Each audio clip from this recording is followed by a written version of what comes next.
السلام علیکم ورحمۃ اللہ وبرکاتہ۔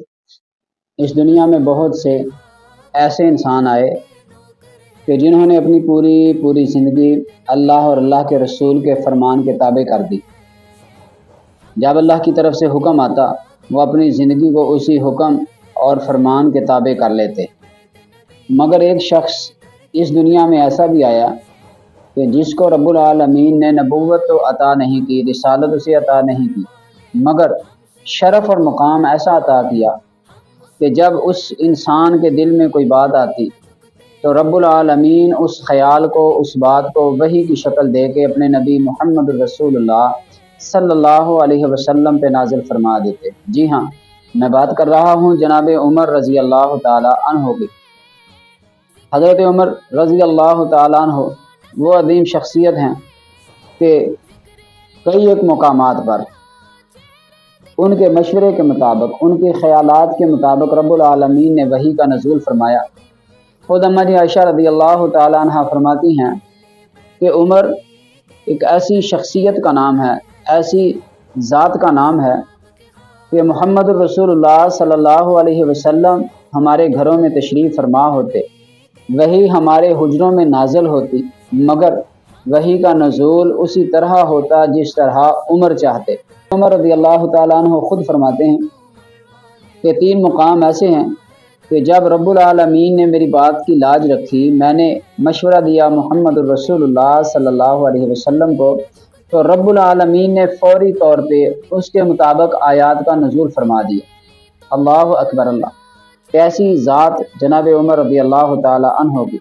فرماتے ہیں کہ میں نے مشورہ دیا محمد الرسول اللہ صلی اللہ علیہ وسلم کو، اللہ کے پیغمبر میرا دل چاہتا ہے مقام ابراہیم پہ 2 رکعات ادا کر لی جائیں۔ نبی کائنات انتظار فرمانے لگے وحی کا، تو رب العالمین نے وحی کا نزول فرمایا اور فرمایا وَاتَّخِذُوا مِن مَّقَامِ إِبْرَاهِيمَ مُصَلًّى۔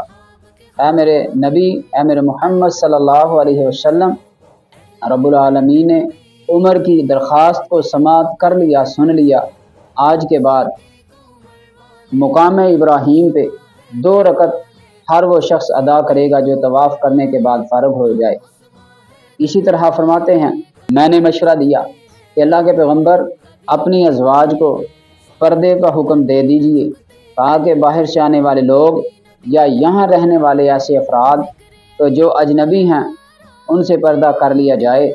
محمد الرسول اللہ صلی اللہ علیہ وسلم نے ابھی کوئی جواب نہ دیا تھا تو رب العالمین نے قرآن کا نزول فرما دیا یا ایھا النبی قل لازواجک وبناتک ونساء المؤمنین یدنین علیہن من جلابیبہن ذالک ادنی ان یعرفن فلا یؤذین۔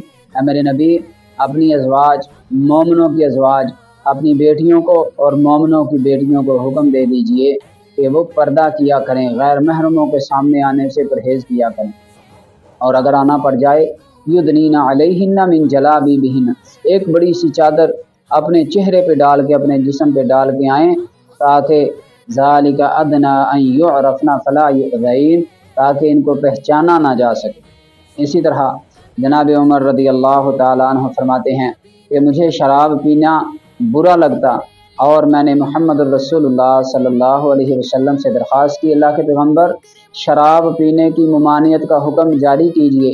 نبی کائنات خاموش رہے اور رب العالمین نے قرآن کا نزول فرمایا انما الخمر والمیسر والانصاب والازلام رجس من عمل الشیطان فاجتنبوہ لعلکم تفلحون، کہ کوئی بندہ شراب نہ پیے، شراب تمہارے اعمال کو ضائع کرنے والے عملوں میں سے ایک عمل ہے۔